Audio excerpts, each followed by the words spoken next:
ভিনদেশি মহিলার সঙ্গে নোংরা কাজের অভিযোগে ক্যাব চালক তাকে গ্রেফতার করেছে পুলিশ। ক্যাব বাইক চালক তাকে গ্রেফতার করেছে পুলিশ। পুলিশ সূত্রে খবর, থাইল্যান্ডের বাসিন্দা এক মহিলা কর্মসূত্রে সল্টলেকের সুকান্তনগরে ভাড়া থাকেন। রবিবার 15 ডিসেম্বর রাত 11টা নাগাদ কলকাতার পিকনিক গার্ডেন এলাকা থেকে সল্টলেকের সুকান্তনগরের বাড়িতে ফেরার জন্য অনলাইনে বাইক বুক করেন। বাইকে করে সুকান্তনগরের বাড়িতে পৌঁছন ওই ভিনদেশি মহিলা। ভাড়া হয় 72 টাকা। খুচরো না থাকায় ভাড়ার টাকা না দিয়ে হেলমেট রেখে নিজের বাড়ির দোতলায় উঠে যান।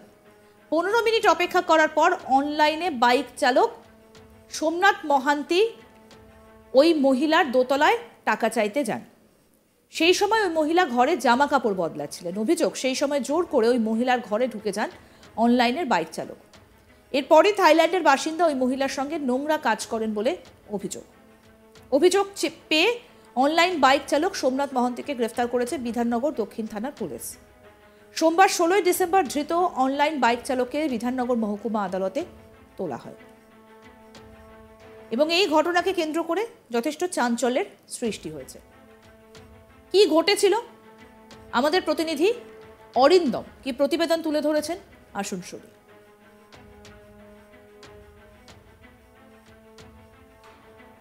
থেকে সেই মহিলা, ভিনদেশি মহিলা, সে একটি অ্যাপের মাধ্যমে একটি বাইক বুক করে এবং সেই বাইকে করে সে তার যে গন্তব্যস্থল অর্থাৎ সুকান্তনগর, যেখানে সে একটি বাড়িতে ভাড়ায় থাকে, সেখানে এসে পৌঁছে এবং আসার পরে যখন তার কাছে সেই 72 টাকা ভাড়া চান সেই উবের চালক, তখন মহিলা তাকে জানান যে তার কাছে খুচরো নেই।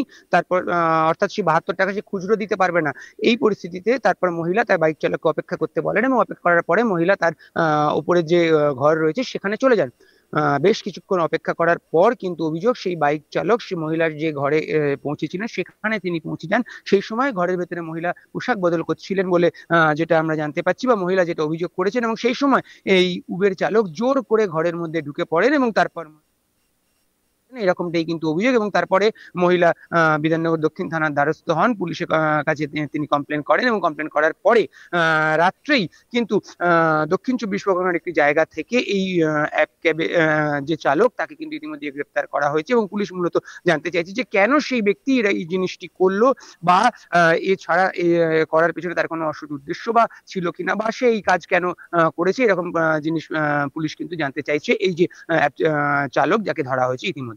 উনি এলেন, এখানে আসার পরে উনি সেই অ্যাপে বাইকের চালক তাকে বললেন খুচরো নেই, যেরকমটা আমরা জানতে পাচ্ছি মহিলার অভিযোগ থেকে, এবং তারপর তাকে অপেক্ষা করতে বললেন এবং বলে তিনি তার ঘরে চলে যান। অ্যাপে এই বাইকের যিনি চালক তিনি প্রায় 15 মিনিট সেখানে অপেক্ষা করার পর তিনি সেই ঘরে যান এবং ঘরে গিয়ে অভিযোগ যে তিনি মহিলা সেই সময় পোশাক বদল করছিলেন, তিনি দরজা খুলে ঘরের ভেতরে ঢুকে যান এবং সেখানে গিয়ে মহিলা, এক্ষেত্রে একটা প্রশ্ন কিন্তু তুমি যেটা বলছিলে একদমই এসে যায় যে বাইরের যিনি চালক যার কাছ থেকে তিনি টাকা তার পাওনা রয়েছে, সেই অবস্থায় মহিলা তাকে দাঁড় করিয়ে রেখে প্রথমত সেই টাকা না দিয়ে কেন তিনি যেন নিজের পোশাক চেঞ্জ করার জন্য সেই সময়টা দিলেন, বা যেটা আরো প্রশ্ন থেকে যাচ্ছে যে একজন মহিলা তিনি তার পোশাক চেঞ্জ করছিলেন, তো সেই সময় তিনি তার ঘরের দরজা কেন বন্ধ করেননি? কারণ দরজা যদি বন্ধ থাকতো তাহলে হয়তো এই উবের চালক দরজা ঠেলে ঢুকতে কোনোভাবেই পারতো না। ফলে এরকম একাধিক প্রশ্ন কিন্তু থেকেই যাচ্ছে। এই একই প্রশ্ন কিন্তু পুলিশও জানতে চাইছে। তাই এই যে ব্যক্তি এই ঘটনা ঘটিয়েছে, পুলিশ তাকে ইতিমধ্যে গ্রেপ্তার করেছে। তার কাছে এরকম একাধিক প্রশ্ন রয়েছে। মহিলার বক্তব্যের যে সত্যতা সেটাও যেমন পুলিশ যাচাই করছে, পাশাপাশি এই যে অ্যাপ ক্যাব চালক সে যে এই ক্রাইম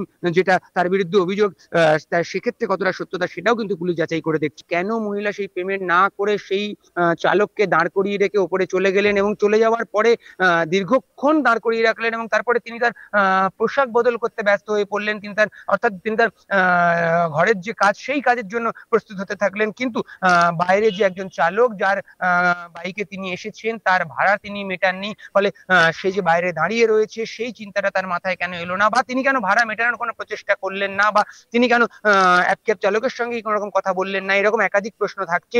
অ্যাপ ক্যাব চালক যখন উপরে উঠে এলো, এসে যখন তার ঘরের সামনে দাঁড়ায়, যখন তিনি পোশাক চেঞ্জ করছিলেন বলে অভিযোগ, সেই সময় কেন তিনি দরজা খুলে রেখে পোশাক চেঞ্জ করছিলেন বা দরজা ভেজিয়ে রেখে পোশাক চেঞ্জ করছিলেন, দরজা ভেতর থেকে বন্ধ না করে, সে প্রশ্নটাও কিন্তু থেকে যাচ্ছে। ফলে এই মহিলার যে অভিযোগ সেটা যেমন পুলিশ খতিয়ে দেখছে, আবার ঠিক তার পাশাপাশি একজন মহিলা যে অভিযোগ করছেন তার শ্লীলতাহানি হয়েছে, তার ঘরে ঢুকে তার পোশাক বদল করার সময় একজন ক্যাব চালক তাকে শ্লীলতাহানি করেছে, সেই অভিযোগটা কিন্তু খতিয়ে দেখছে।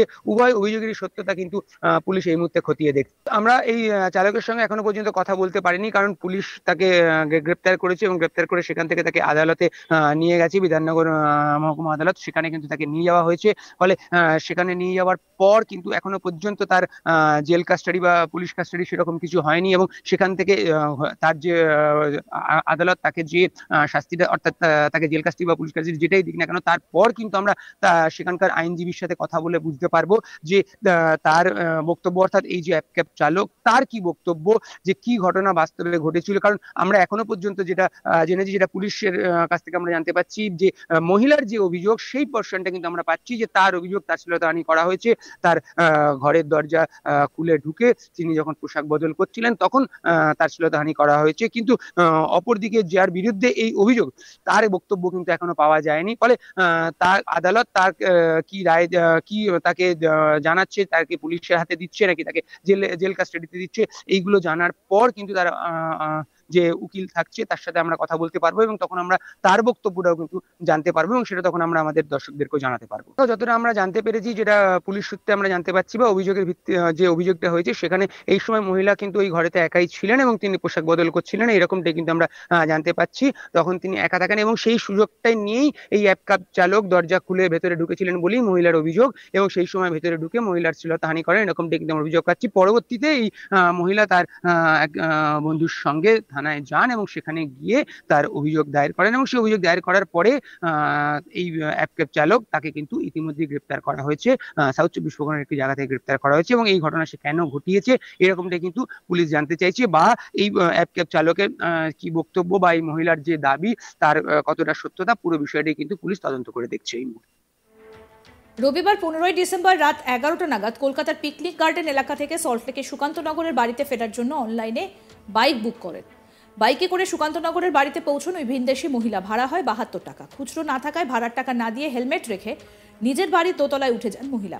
15 মিনিট অপেক্ষা করার পর অনলাইন বাইক চালক সোমনাথ মহান্তি ওই মহিলার দোতলায় টাকা চাইতে যান, আর সেই সময় ওই মহিলা ঘরে জামা কাপড় বদলাচ্ছিলেন। অভিযোগ, সেই সময় জোর করে ওই মহিলার ঘরে ঢুকে যান অনলাইন বাইক চালক। এরপরই থাইল্যান্ডের বাসিন্দা ওই মহিলার সঙ্গে নোংরা কাজ করেন বলে অভিযোগ উঠেছে, এবং এই ঘটনায় ইতিমধ্যেই অভিযোগ দায়ের করা হয়েছে। ওই ক্যাব চালককে ইতিমধ্যেই পুলিশ আটক করেছে।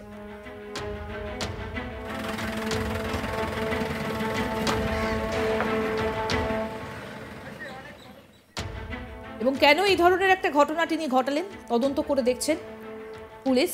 ভিনদেশি মহিলার সঙ্গে নোংরা কাজের অভিযোগে ক্যাব চালককে তারপর গ্রেফতার করেছে পুলিশ।